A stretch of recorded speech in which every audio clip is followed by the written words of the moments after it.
السلام عليكم ورحمة الله وبركاته. كيف حالكم؟ نتمنى ان شاء الله تكونوا بألف خير ويلقاكم هذا الفيديو في احسن الاحوال وفي اتم الصحة والعافية ان شاء الله. هذا النهار جيت نحضر معكم خبز تورتيلا او خبز تاكوس اللي كيجي اكثر من رائع. كما كتلاحظوا ما كيتكسر، ما كيعذبك في الخدمة. نتمنى ينال الاعجاب ديالكم. وقبل ما نبداو في لا فيديو، اللهم صل وسلم على النبي صلى الله عليه وسلم وعلى آله وأصحابه أجمعين يا رب العالمين. ونتمنى اللي كان أول مرة يدخل القناة ديالي ما تنساوش الضغط على زر اشتراك ولايك إلا عجبكم لا فيديو، وشكرا لكم بزاف بزاف. هنايا خديت كاسرونه اللي غادي نوضعوها فوق البوطه. اي حاجه غادي توضعوها فوق البوطه غادي توضعوا فيها كأسين من الماء، سواء الكأس ديال العنبه سواء اي كأس. مهم غادي الا خديتو به العبار غادي تاخذوا تدقيق به العبار صافي، وواحد الملعقه ديال الزيت، غير ملعقه واحده، والقليل من الملح على حسب العجين ديالكم. صافي كتوضعوا الماء ديالكم كما قلت لكم كأسين من الماء، كتوضعوا الماء والزيت فوق البوطه حتى كيطبخ لكم الماء. كما كتلاحظوا كتخليو حتى كيبقى يدير لكم الماء بحال هكا. كتاخذوا 2 كيسان ديال الدقيق وكتكبوهم في الماء ديالكم. يعني الكاس اللي عبرتوا به الماء كتعبروا به الدقيق. صافي كتضيفوا الكأسين ديالكم ديال الدقيق وكتخلطوا غير بما تجمع لكم ما بقاش الماء، يعني تجمع لكم الخليط ديالكم. صافي كتطفيو على البوطه، ما كتخليوهش يزيد يشرب فوق البوطه. صافي غير في هاد اللحظات انا هي صافي طفيت على البوطه وبقيت كنحرك غير بالملعقه الخشبيه بدون نار. صافي من بعد غادي نوضعوا العجينه ديالنا فوق سطح العمل وغادي نجمعوها بيدينا، حيت بالملعقه شويه كتعذب. كما كتلاحظوا راها سخونه، يعني كتكون سخونه شويه، غير واحد 10 ثواني هكاك غادي تبرد.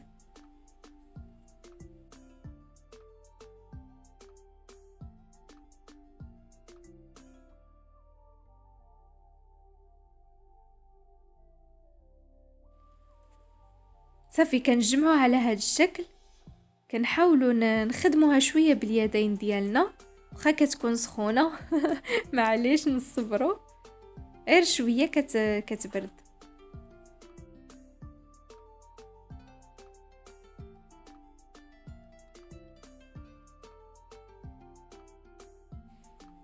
كما كتلاحظوا ما حدو حنا كنخدموها، يعني كندلكوها وهي كترطب، ما كيبقاش داك حبيبات ديال الدقيق.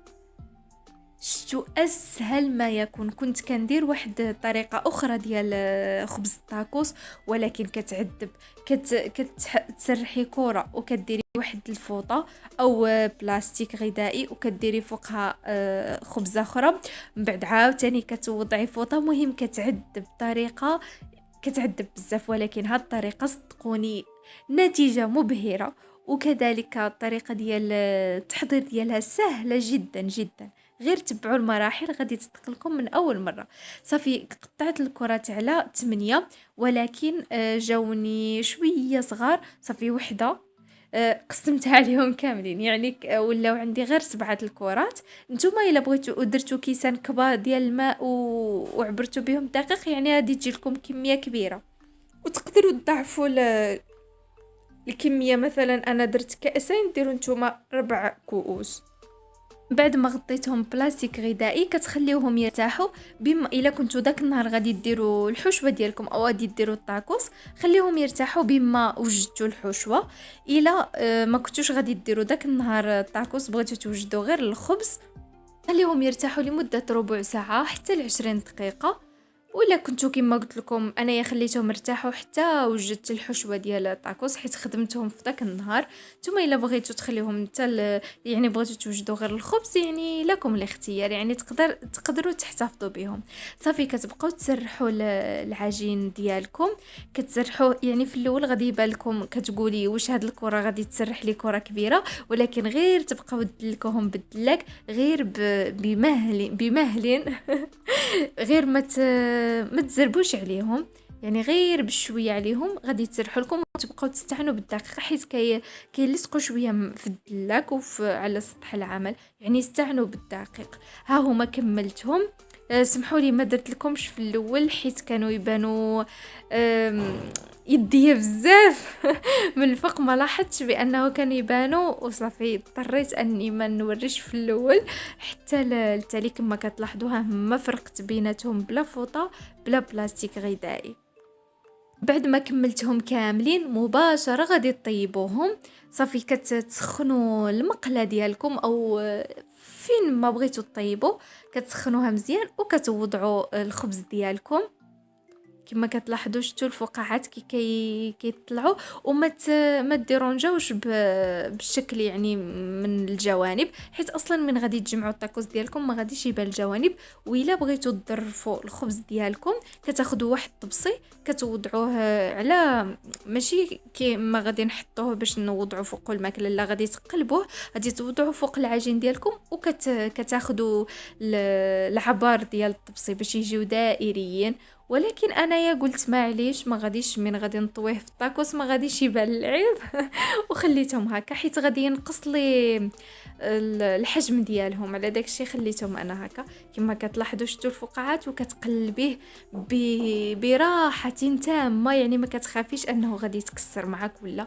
ومن كطيبوهم مباشره كتوضعوهم في واحد الفوطه بدون بلاستيك غذائي، يعني ما توضعوهمش، ما ديروش الفوطه عاد تفضعوهم في البلاستيك، لا بدون بلاستيك، غير في الفوطه صافي.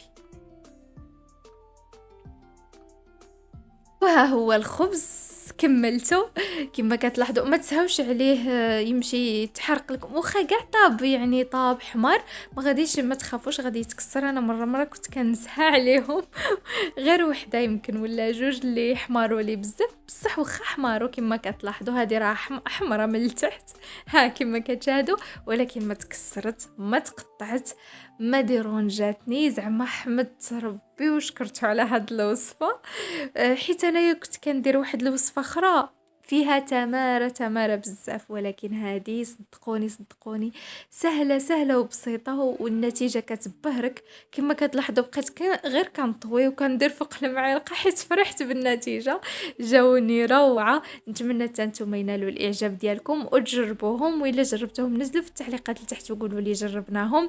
وما تنساوش الاشتراك في القناه الا كنتوا اول مره تدخلوا القناه ديالي، ولايك الا عجبكم لا فيديو. شكرا لكم بزاف على التعليقات ديالكم وعلى التشجيعات ديالكم. كل واحد واش كيبغي في خاطرو ان شاء الله يا ربي.